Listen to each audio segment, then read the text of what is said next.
आइए फंक्शन के इस सीरीज में सम इफ और काउंट इफ को समझते हैं। सम इफ का मतलब होता है अगर ऐसा हो तो सम निकालो। काउंट इफ का मतलब हो गया कि अगर ऐसा हो, ऐसा मतलब एक कंडीशन, एक क्राइटेरिया कुछ भी हो सकता है। तो अगर ऐसा हो तो काउंट करो। इसको फिर से समझ लीजिए एक बार। सम इफ का मतलब हो गया कि कोई एक सिंगल क्राइटेरिया अगर हम देते हैं, सपोज कीजिए कि स्कूल है, स्कूल में बच्चों ने एग्जाम दिया है, जैसे अमित ने फिजिक्स का एग्जाम दिया, अमित ने केमिस्ट्री का एग्जाम दिया, तो अमित फिर मैथ्स का भी एग्जाम देंगे और भी एग्जाम देंगे। तो सम इफ ये सर्च करता है कि अमित ने इस टोटल डेटा शीट में जो जो एग्जाम दिया है उसको सर्च करो और सर्च करके उसके मार्क्स का क्या निकालो, सम निकालो। तो किसी एक डेटा शीट में से किसी एक क्राइटेरिया को ही खोज करके, जैसे इसमें से हम नेम खोज रहे हैं या सिर्फ रोल को खोजेंगे, किसी एक क्राइटेरिया को खोज सकते हैं। या तो हम खोजें, सर्च करें कि इस रोल का टोटल मार्क्स कितना हुआ, या सर्च करें कि इस नेम का टोटल मार्क्स कितना हुआ। तो ये जो सर्च करके टोटल निकालेगा, इसी को हम सम इफ बोलते हैं। काउंट इफ का मतलब होता है कि जो भी क्राइटेरिया मैंने दिया वो कितनी बार उसकी एंट्री हुई है इसको काउंट करेगा। यानी उसके मार्क्स का सम नहीं निकाल रहा है, वो ये निकाल रहा है कि अमित कितनी बार एग्जाम में अपीयर हुए हैं, तो उनका अपीयरेंस कितनी बार वो अपीयर हुए हैं उसको काउंट करेगा। तो ये हो गया काउंट इफ। तो सम इफ किसी एक रोल या नेम को कलेक्ट करके उसके मार्क्स का सम निकालेगा। काउंट इफ किसी एक नेम या रोल को सर्च करके उसको काउंट करेगा कि ये कितनी बार आया है। आइए एक एग्जांपल देखते हैं। बाकी सारी चीजों को यहां से पहले छुपा दे रहे हैं ताकि आपको सिर्फ क्वेश्चन नजर आए। ठीक है, देखिए पहला क्वेश्चन हो रहा है कि टोटल मार्क्स निकालना है किसी स्टूडेंट का और सर्च करेंगे किस फील्ड से, तो नेम की फील्ड से। इसी में आई सेकंड क्वेश्चन, यहां देखना क्या लिखा है कि टोटल मार्क्स निकालना है किसी स्टूडेंट का, लेकिन सर्च करेंगे किस फील्ड से, रोल की फील्ड से। तो आइए पहले दोनों में थोड़ा सा डिफरेंस देखते हैं। जब हम सर्च करेंगे नेम की फील्ड से, तो देखिए हमने क्या किया, यहां पे एक फील्ड बनाया नेम और इसमें से कोई भी एक स्टूडेंट का नाम यहां पे एंट्री कर दिया। सपोज कीजिए राज है तो मैंने यहां पे एंट्री कर दिया राज। ठीक है, उसके बाद इस मार्क्स वाले में आकर के जो फार्मूला लिखना है वो मैंने यहां पे आपको बड़े बड़े में लिख करके दे दिया। आइए पहले इस फार्मूला को समझते हैं। Equal to sum if. अब देखिए नेम को सर्च करना है तो पहले हमको खोजना होगा कि इसमें नेम जो है वो किस कॉलम में है। तो यहां नेम नजर आ रहा है जो ये बी वाले कॉलम में है, और नेम शुरू कहां से हो रहा है, रो नंबर 4 से। तो समझ में आ गया आपको कि B4 से B100, इसका मतलब B4 से लेकर के B100 नीचे तक उसको सर्च करना है। सर्च क्या करना है, किस नाम को, तो जो नाम F2 में दिया हुआ है। देखिए यहां पर मैंने जो फील्ड बनाई थी वो है F2। तो F2 में जो भी नाम होगा उसको B4 से B100 में सर्च करो और फिर उसके टोटल मार्क्स को निकालना है। तो टोटल मार्क्स, तो मार्क्स आपका D वाले कॉलम में है, रो क्या है 4। तो कहां से कहां तक मार्क्स को खोजना है, D4 से लेकर के D100। बहुत सिंपल है, एक बार गौर से समझ लीजिए, बहुत आराम से समझिएगा।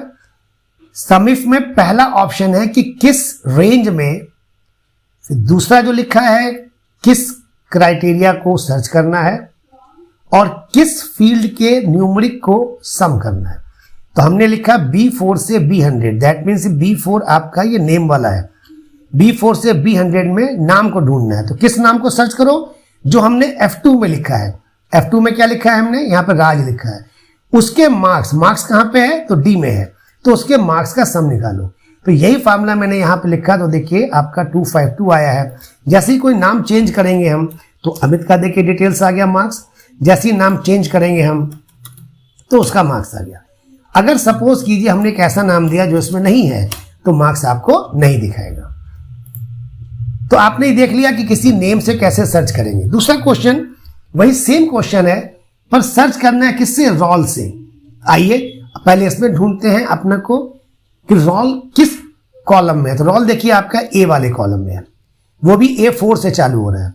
तो यहां पर भी हमने लिखा समिफ A4 से A100 में सर्च करो किस रोल को, जो हमने F6 में लिखा है। तो देखिए F6 में मैंने ये लिखा हुआ है क्या, ISM 01। सब कुछ वही है, देखिए A4 से A100 इस पूरे कॉलम में सर्च करो उस रोल को जो F6 में लिखा हुआ है और उसके मार्क्स का सम निकाल दो। और मार्क्स कहां पे है, ये D4 से लेकर के D100। तो A4 से A100 में सर्च करेगा जो भी मैंने यहां रोल नंबर लिखा है और उसके मार्क्स का क्या निकाल देगा, सम निकाल देगा। आइए ISM 02 को देखते हैं। ISM 02 उसका मार्क्स आया 02 पे नाम किसका है, राज है। एक बार ऊपर राज लिख के देखते हैं। दैट मीन्स कि जो मार्क्स यहां पर आ रहा है वही मार्क्स यहां पर भी आना चाहिए। तो देखिए मार्क्स सेम है। तो हम चाहें तो रोल से भी सर्च कर सकते हैं और उसको नेम से भी सर्च कर सकते हैं। आइए एक तीसरा क्वेश्चन देखते हैं, ये काउंट का है। काउंट के बारे में मैंने आपको क्या बताया है कि number of appearance. Number of appearance का मतलब जैसे यहां बोल रहा है कि कोई एक नाम, जैसे सपोज कीजिए आलोक है, राज है, अमित है, वो कितनी बार एग्जाम में अपीयर हुए हैं। फिर समझ लीजिए कोई एक स्टूडेंट को आपको ये चेक करना है या तो स्टूडेंट के नेम से या रोल से कि वो कितनी बार एग्जाम में अपीयर हुए हैं। तो देखिए यहां पर मैंने क्या लिखा है, इक्वल टू काउंट इफ। मुझे नेम से सर्च करना है तो नेम मेरा B4 में है, तो क्या हो गया B4 से B100। तो B4 से B100 में सर्च किसको करना है, जो हमने F11 में लिखा है। तो F11 में क्या लिखा है, अमित लिखा है। तो चूंकि इसमें किसी न्यूमेरिक फील्ड को कैलकुलेट नहीं करना है तो इसके आगे जो ऑप्शन सम में आता था न्यूमेरिक फील्ड का, इसको हम नहीं देंगे। सिर्फ किस फील्ड में किसको सर्च करना है सिर्फ यही करेंगे और काउंट इफ लगा देंगे। तो जो भी नाम यहां पे होगा वो कितनी बार आया है उसको आपको यहां पे वो दिखा देगा। सपोज कीजिए मैंने फिर वही नाम दिया जो इसमें नहीं है, तो देखिए यहां 0 दिखा रहा है। लेकिन अगर मैंने वो नाम दिया जो इसमें है तो आपका आंसर निकलेगा ये 04। तो ये आपने देखा काउंट इफ। एक और देखते हैं क्वेश्चन, एक क्वेश्चन काउंट इफ का और देखते हैं। सपोज कीजिए अगर हम ये लिखना चाहते हैं रोल के हिसाब से, सपोज कीजिए मैंने यहां रोल लिख दिया, ठीक है, और यहां पे लिख दिया कितनी एग्जाम में वो अपीयर हुआ है, और रोल का किसी एक रोल दे दिया ISM 04, ठीक है। आपको बताया फॉर्मूला क्या होगा, equal to COUNT count if. Count if के बाद रोल का वो रेंज, रोल का रेंज क्या है, रोल का रेंज है A4 से। तो आपने लिखा A4 से लेकर के कहां तक, तो A100 तक।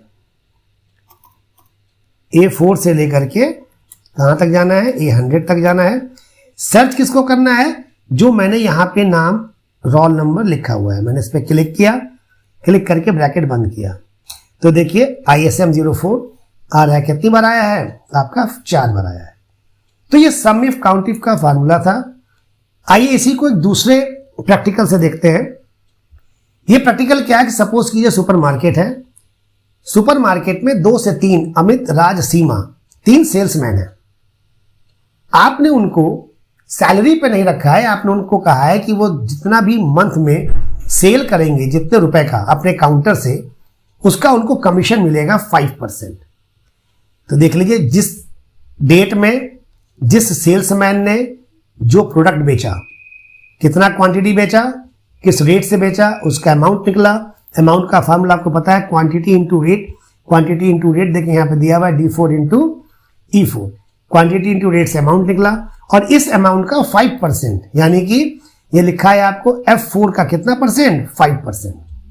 क्वेश्चन फिर समझ लीजिए, एक डेट है, एक सेल्समैन का नाम है, प्रोडक्ट की डिटेल्स है, क्वांटिटी है, रेट है, अमाउंट है और कमीशन है। पहला क्वेश्चन जो आपके सामने आ रहा है वो क्वेश्चन आइए चेक करते हैं। क्वेश्चन ये है कि किस डेट में कितने रुपए का सामान बिका है। यानी अगर आप गए और आप देखना चाहते हैं कि 27 तारीख में कितने रुपए का टोटल सामान बिका, 30 तारीख में कितने रुपए का सामान बिका, तो आपको मैंने समीप का फार्मूला बताया है। समीप में पहला रेंज वो होगा जिसमें किसी चीज को सर्च करना है। तो चूंकि देखिए मुझे डेट को सर्च करना है तो मेरा डेट चालू हो रहा है A4 से, तो मैंने A4 से 100 तक लिखा। इस A4 से 100 में किस डेट को सर्च करना है, तो वो मैंने I2 दिया, जो यहां पर I2 में मैंने डेट डाला।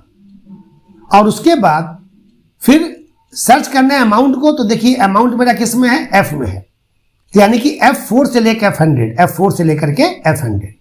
फिर से देख लीजिए, A4 से A100 में I2 वाले डेट को सर्च करो। I2 का डेट ये है मैंने जो दिया हुआ है, और जो I2 का डेट मिलेगा उसका फिर F4 से F100, F का मतलब हो गया अमाउंट, उस अमाउंट को सर्च करके उसको सम निकाल के दिखाना है। जैसे मान के चलिए मैंने 23 तारीख दिया था, तो उसने यहाँ पे अमाउंट दिया, मैंने यहाँ पे उसको 22 तारीख कर दिया, तो देखिए 22 का आ गया। देखिए 20 इसमें नहीं है, तो एक बार हम 20 करके देखते हैं। तो 20 तारीख में कोई भी नहीं आना चाहिए अमाउंट, देखिए कोई भी अमाउंट नहीं आ रहा है। तो जिस चीज को सर्च करना है वो रेंज पहले होगा, और उस सेल का नाम कि जिस रेंज में से क्राइटेरिया जो आप दे रहे हैं वो हो गया I2 में, और जिस न्यूमेरिक वैल्यू को सम निकालना है उसका रेंज। नेक्स्ट क्वेश्चन देखिए, किस डेट में क्वांटिटी का टोटल, आपको ये देखना है कि 22 तारीख में टोटल कितना सामान बिका, नंबर ऑफ आइटम्स। मान लीजिए 2 टीवी बिका, 4 फ्रिज बिका, तो टोटल हो गया 6, वो आपको लिख करके आना चाहिए। तो फिर वही है, सर्च करना है डेट के कॉलम में, किसको सर्च करना है, इस डेट को करना है। तो देखिए डेट का कॉलम आपका A4 से है, तो मैंने सम इफ लिखकर कहा A4 से लेकर के A100।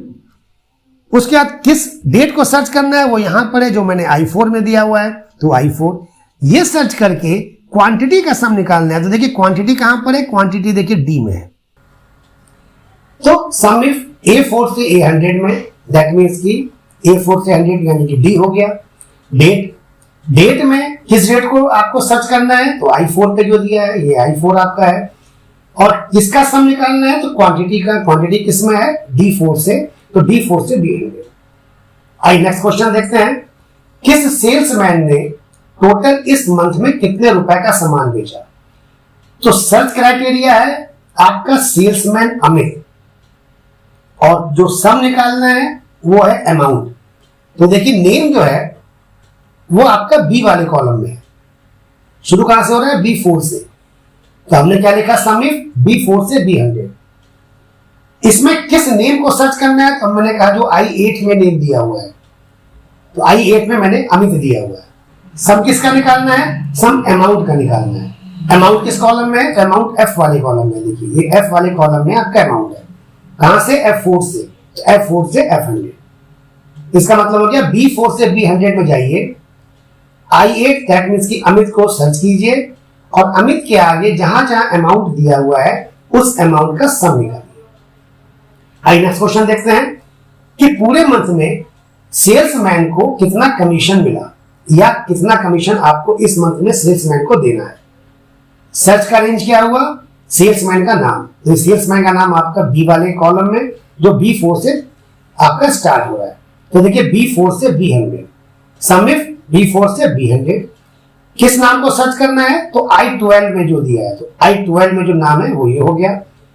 और सम किसका निकालना है, कमीशन का, तो देखिए कमीशन आपका G वाले कॉलम में, G कॉलम का मतलब G4 से शुरू हो रहा है, स्टार्ट हो रहा है, तो G4 से G100। तो इस तरह से आपका जिस सेल्समैन का नाम यहां लिखी, सीमा लिखा था, मैंने अब अमित लिखा, जैसे ही अमित लिखा तो अमित का कमीशन आ गया। आइए नेक्स्ट क्वेश्चन देखते हैं, ये देखिए कौन सा प्रोडक्ट पूरे मंथ में कितना सेल हुआ है।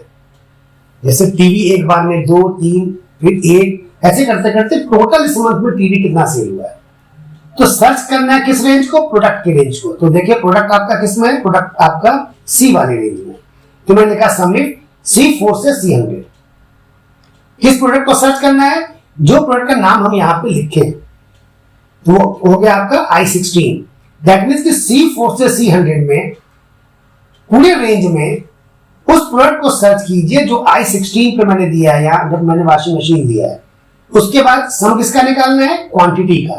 क्वांटिटी किस रेंज में है, देखिए D वाले रेंज में, यहां से D4 से D100। तो इसका मतलब पूरे मंथ में वॉशिंग मशीन जो है वो 17 पीस जो है वो सेल हुआ है। टीवी लिख करके देखते हैं, वैसे टीवी लिखा तो देखिए 3 पीस आ गया। जो चीज नहीं है, सपोज कीजिए मेरे पास कंप्यूटर नहीं, मैंने कंप्यूटर सेल नहीं किया है, कंप्यूटर लिखा तो यहाँ पे 0 आएगा। तो जो आप सेल करेंगे वो आपको यहाँ पे ऑटोमेटिक दिखा देगा। मैंने फ्रिज लिखा तो फ्रीज दिखा दिया उसने। तो सी तो आपने देखा वो समीफ का था। अब आइए काउंटिव देखते हैं।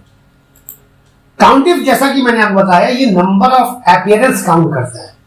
दैट मीन्स कि कोई एक नाम या कोई एक प्रोडक्ट इसमें से देखना चाहते हैं आप कि कितनी बार वो आया है, मतलब कितनी बार आपके पूरे इस डेटा लिस्ट में कितनी बार वो नाम यूज हुआ है।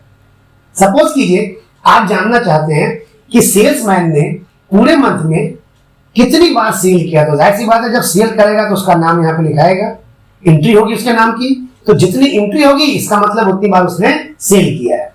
तो काउंट इफ काउंट करो, किसको काउंट करो? सेल्समैन को। तो सेल्समैन का आपका रेंज क्या है? वही B4 से लेकर के B100। तो मैंने लिखा B4 से B100 कॉमा देकर के फिर यहां लिखना है कि किसके नाम को सर्च करो। तो आपने कहा कि ये जो हम I2 में नाम लिख रहे हैं उसके नाम को सर्च करो। इसमें देखिए न्यूमरिक वाला आपका रेंज नहीं देना है क्योंकि सम तो निकालना नहीं है। जैसे आपने इससे पहले आपने एक लास्ट में रेंज दिया था जो ये न्यूमरिक रेंज था।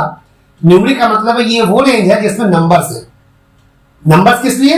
ताकि उसका सम निकल सके। लेकिन यहां पे चूंकि काउंट करना है तो उस न्यूमरिक रेंज से कोई मतलब नहीं है। आप सिर्फ इतना बोल रहे हैं B4 से B100 में जाइए और I2 यानी I2 में जो लिखा है उसको सर्च कीजिए कि कितनी बार अपीयर हुआ। जैसे मैंने यहाँ पे लिखा आलोक, तो आलोक मेरे में इस डेटा शीट में नहीं है, तो देखिए आलोक में 0 आ रहा है। अगर अमित लिखते हैं तो अमित में देखिए 10 आ रहा है। उसी तरह से आप देखना चाहते हैं पूरे मंथ में टीवी कितने बार सेल हुआ है, नंबर ऑफ टाइम्स। ठीक है, तो काउंटिंग। अब टीवी प्रोडक्ट, तो प्रोडक्ट किसमें है? इस सी वाले कॉलम में। तो आपने लिखा C4 से C100 में किसको सर्च करो? तो जो हम I7 पे लिख रहे हैं, I7 क्या है? यहाँ टीवी है। तो जैसे ही आपने यहाँ पे कोई नाम दूसरा नाम दिया तो उसके हिसाब से आ जाएगा। इसी फॉर्मूले को आप ऐसे भी लिख सकते हैं। हम आपको यहाँ पे लिख रहे हैं इक्वल टू काउंट काउंटिंग। यही सेम आपका प्रैक्टिकल कर रहे हैं C4 से C100 कॉमा। अब यहां पे हम इस सेल का एड्रेस नहीं देना चाहते, हम डायरेक्ट प्रोडक्ट का नाम लिखना चाहते हैं। तो डबल एपोस्ट्रोफ में आपको जो प्रोडक्ट लिखना है प्रोडक्ट लिख दीजिए। मैंने टीवी लिख दिया डबल एपोस्ट्रोफ में। तो C4 से C100 में वो प्रोडक्ट ढूंढेगा किसको? टीवी को। तो आप चाहे तो लिख करके भी दे सकते हैं, आंसर मिलेगा आपको। देखिए हम इसमें टीवी ऊपर लिखना है इस वाले में, ये आपका आंसर देखिए यहां पर भी 2 आ रहा है। यहां पर 2 लिखा था मैंने। इसमें दिक्कत क्या है इस फार्मूले में कि कल अगर बॉस बोलते हैं वॉशिंग मशीन सर्च कीजिए तो आपको फार्मूले में जाके चेंज करना पड़ेगा। ऊपर जो आपने ये देखिए आपको फार्मूला बार में जो फार्मूला लिखा है तो बार बार आपको आगे चेंज करना पड़ेगा। इसका बेनिफिट क्या होगा? जो यहाँ पे मैंने आपको बताया है कि इसमें सिर्फ आप यहाँ पे कोड का नाम चेंज करेंगे, ऑटोमेटिक आपका यहाँ पे काउंट करके दिखा देगा। तो आज हम लोगों ने प्रैक्टिकल जो देखा है वो समिफ और काउंटिव का देखा है। समिफ जो बताया गया आपको कि किसी एक क्राइटेरिया से किसी एक फील्ड को सर्च करके, किसी एक रेंज से किसी एक फील्ड को सर्च करके उसकी किसी न्यूमेरिक वैल्यू का सम निकालना। जैसे आपको एक स्कूल का प्रैक्टिकल दिखाया कि एक स्टूडेंट का टोटल मार्क्स कितना आया, तो किसी एक रेंज से किसी एक फील्ड को, जैसे अजय को उसके किसी न्यूमेरिक फील्ड यानी मार्क्स का क्या निकालो, सम निकालो। काउंटिव क्या बताया है कि किसी एक रेंज से किसी एक फील्ड को काउंट करो कि कितनी बार वो उसमें डिस्प्ले हुआ यानी अपीयर हुआ है। जैसे आप यहां पर देख सकते हैं कि किसी एक रेंज से, सपोज कीजिए बी वाले रेंज से अमित कितनी बार आया है, तो आपने अमित को काउंट किया। तो आज का प्रैक्टिकल आपने देखा समिफ और काउंटिव पे। इसी का नेक्स्ट प्रैक्टिकल आपको मिलेगा जो सम इफ एस इफ्स कहलाता है, सम IFS और काउंट IFS इफ्स। डिफरेंस देखेंगे हम लोग सम इफ और सम इफ्स में क्या फर्क है, काउंटिव और काउंट इफ्स में क्या फर्क है आपको। लेकिन इस वाले प्रैक्टिकल में अगर आपको अभी भी कोई कंफ्यूजन है तो आप कमेंट बॉक्स में उसको लिखिए और हम आपके उस प्रॉब्लम को सॉल्व करने की कोशिश करेंगे। और अगर आपको ये इंफॉर्मेटिव वीडियो लगता है तो उसको शेयर भी कीजिए दूसरों को, ताकि वो भी इसका फायदा उठा सके। और आईएसएम एजुकेशन चैनल को सब्सक्राइब भी कीजिए ताकि मेरा भी हौसला बढ़े आपको और अच्छा वीडियो देने के लिए। टिल देन मुलाकात होगी अगले वीडियो में। Good bye.